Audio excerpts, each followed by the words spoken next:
महिन्याभरापूर्वीची गोष्ट आहे. लोकसभेत महिला आरक्षण सुधारणा विधेयकावर चर्चा सुरू होती.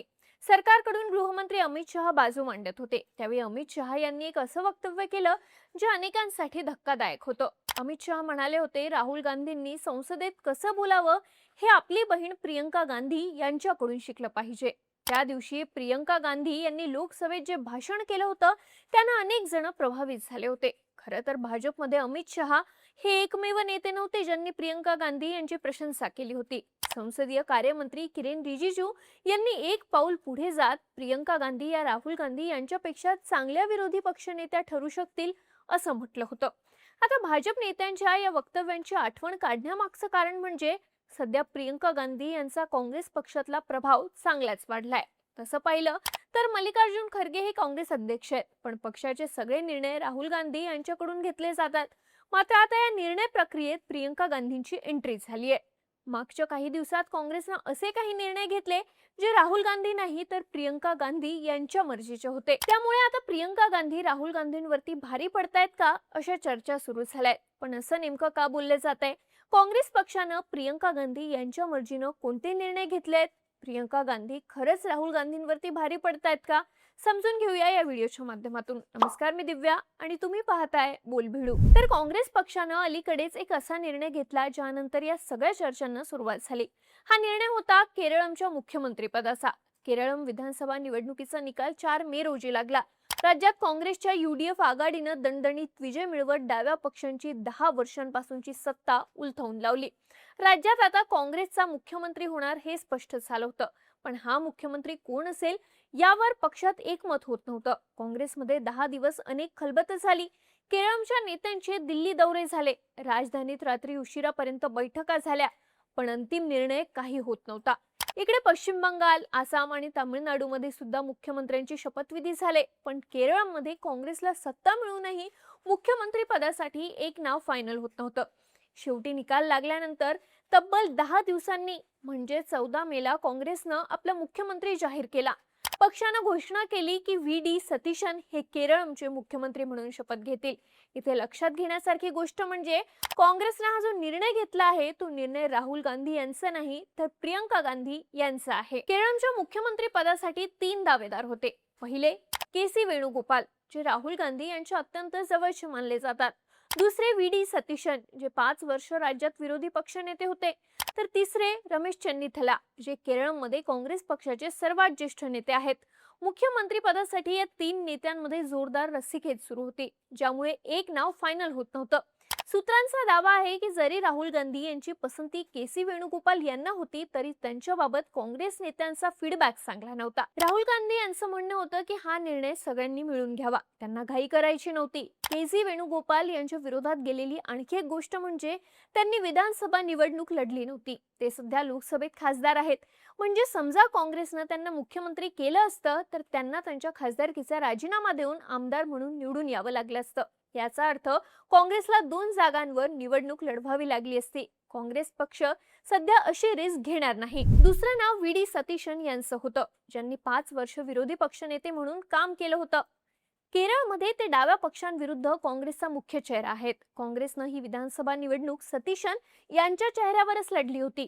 महत्त्वाचं म्हणजे UDF आघाडीतला प्रमुख घटक पक्ष असलेल्या आणि या निवडणुकीत तब्बल 22 जागा जिंकणाऱ्या इंडियन युनियन मुस्लिम लीगचा सतीशन यांच्या नावाला पाठिंबा होता. पण निवडणूक झाल्यानंतर काँग्रेस आमदारांच्या एका गटानं KC वेणुगोपाल यांचं नाव पुढे केलं. सोबत राहुल गांधी यांचाही पाठिंबा असल्यामुळे वेणुगोपाल यांचं नाव अचानक चर्चेत आलं होतं. मुख्यमंत्री पदासाठी शर्यतीत असलेलं तिसरं नाव होतं रमेश चेन्निथला यांचं. जर वेणुगोपाल किंवा सतीशन यांच्यापैकी कोणाच्याच नावावर एकमत झालं नसतं तर चेन्निथला यांच्या गळ्यात मुख्यमंत्री पदाची माळ पडली असती. पण वेणुगोपाल आणि चेन्निथला यांचं नाव मागे पडून VD सतीशन केरळचे मुख्यमंत्री झाले. यामागचं कारण प्रियंका गांधी असल्याचं बोललं जात आहे. समोर आलेल्या माहितीनुसार 12 मेच्या रात्री 3 वाजेपर्यंत दिल्लीत मल्लिकार्जुन खरगे यांच्या निवासस्थानी मुख्यमंत्र्यांची निवड करण्यासाठी एक बैठक झाली होती. इकडे राहुल गांधी स्वतः 3 दिवस राज्यातल्या नेत्यांशी बोलणी करत होते, पण निर्णय होत नव्हता. इथेच प्रियंका गांधी यांची भूमिका महत्त्वाची ठरली. प्रियंका गांधी यांची पसंती VD सतीशन यांना होती. प्रियंका गांधी यांनी सूत्र हलवली. त्यांनी राज्यातल्या नेत्यांशी चर्चा केली आणि शेवटी VD सतीशन यांचं नाव फायनल करण्यात आलं. म्हणजे झालं काय, तर राहुल गांधी यांची पसंती असलेले के.सी. वेणुगोपाल यांच्याऐवजी प्रियंका गांधी यांची पसंती असलेले व्ही.डी. सतीशन मुख्यमंत्री बनले. काँग्रेस पक्षांतर्गत घडलेली ही घटना मोठी आहे आणि इथूनच प्रियंका गांधी या राहुल गांधींवर भारी पडत असल्याचं बोललं जात आहे. तसं पाहिलं तर काँग्रेस पक्षात राहुल गांधी यांच्याऐवजी प्रियंका गांधी यांना पुढे आणण्याच्या चर्चा काही आत्ताच्या नाहीयेत. या चर्चा आधीही झालेल्या आहेत. गेल्या वर्षी झालेल्या बिहार विधानसभा निवडणुकीनंतर या चर्चांनी फार जोर पकडला होता. त्यावेळी जनसुराज पक्षाचे प्रशांत किशोर हे काँग्रेसमध्ये प्रवेश करणार आणि ते प्रियंका गांधी यांना चेहरा म्हणून पुढे आणणार अशा चर्चा झाल्या होत्या. मागच्या डिसेंबर महिन्यात दिल्लीत सोनिया गांधी यांच्या निवासस्थानी एक बैठकही झाली होती. या बैठकीला प्रशांत किशोर यांच्यासोबत प्रियंका गांधी आणि राहुल गांधी सुद्धा उपस्थित होते. त्यावेळी प्रशांत किशोर आणि प्रियंका गांधी मिळून नव्या रणनीतीवर काम करत आहेत असं बोलले जात होतं. ही रणनीती म्हणजे इथून पुढे काँग्रेस पक्षात प्रियंका गांधी यांना चेहरा म्हणून पुढे आणायचं आणि राहुल गांधी यांनी ग्राउंडवर काम करायचं. मागच्या काही वर्षात प्रियंका गांधी यांची काँग्रेसमधली सक्रियता ज्या प्रकारे वाढली आहे ते पाहता हे केलं जाऊ शकतं अशा चर्चा त्यावेळी झाल्या होत्या. गेल्या हिवाळी अधिवेशनात प्रियंका गांधी चांगल्याच सक्रिय होत्या. त्यावेळी त्यांनी लोकसभेत वंदे मातरमच्या मुद्द्यावरून केलेलं भाषण प्रचंड गाजलं होतं. आता महिला आरक्षणाच्या मुद्द्यावरही त्यांनी केलेल्या भाषणाची सगळीकडे चर्चा झाली. स्वतः अमित शहा यांनी त्यांचं कौतुक केलं. त्यात जेव्हा केरळमध्ये मुख्यमंत्री निवडण्याची वेळ आली तेव्हा प्रियंका गांधी यांच्या पसंतीच्या नेत्याची निवड झाली. जर हे सगळे दुवे जोडले तर काँग्रेस पक्ष आता प्रियंका गांधी यांना पुढे आणू शकतो अशी शक्यता दिसतेय. सध्या राहुल गांधी हे काँग्रेस पक्षाचा चेहरा असले तरी मागच्या 10 वर्षात त्यांच्या नेतृत्वाखाली काँग्रेसचा ग्राफ सातत्यानं खाली जातोय. गेल्या वर्षी बिहारच्या निवडणुकीत काँग्रेसचं सगळं कॅम्पेन राहुल गांधींनी सांभाळलं होतं, पण काँग्रेसचा तिथे दारुण पराभव झाला. गेल्या 10 वर्षात असं अनेक निवडणुकांमध्ये झालंय. पण इथे लक्षात घेण्यासारखी गोष्ट म्हणजे ज्या निवडणुकांमध्ये राहुल गांधी काँग्रेसचा चेहरा नसतात पण ते पक्षासाठी ग्राउंडवर काम करतात तिथे काँग्रेसला यश मिळाल्याचं दिसतं. कर्नाटक आणि तेलंगणाच्या निवडणुकीत हे दिसून आलं. या दोन्ही राज्यात 2023 मध्ये विधानसभा निवडणूक झाली होती. त्याआधी राहुल गांधींनी दक्षिण भारतातून त्यांची भारत जोडो यात्रा सुरू केली होती.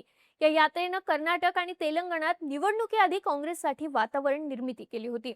या दोन्ही राज्यांमध्ये राहुल गांधी काँग्रेसचा चेहरा नव्हते, पण तिथे राहुल गांधींच्या यात्रेमुळे काँग्रेसच्या दिशेनं वातावरण फिरलं. आता केरळमध्येही हेच घडलं. राज्यात निवडणुकीची सूत्र व्ही.डी. सतीशन यांच्यासारख्या स्थानिक नेत्यांकडे होती. तेच काँग्रेस पक्षाचा चेहरा होते.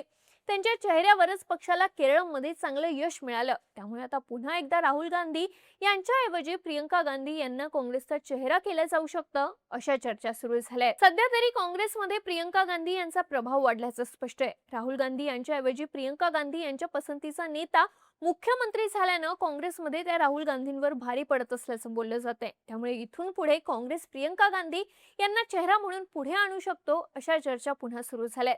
तुम्हाला काय वाटतं? प्रियंका गांधी या खरंच राहुल गांधींवरती भारी पडतायत का? तुमची मतं आणि प्रतिक्रिया आम्हाला कमेंट करून नक्की सांगा आणि राजकीय घडामोडी विस्तारानं पाहण्यासाठी बोलबिडूच्या YouTube चॅनलला सबस्क्राईब करायला विसरू नका.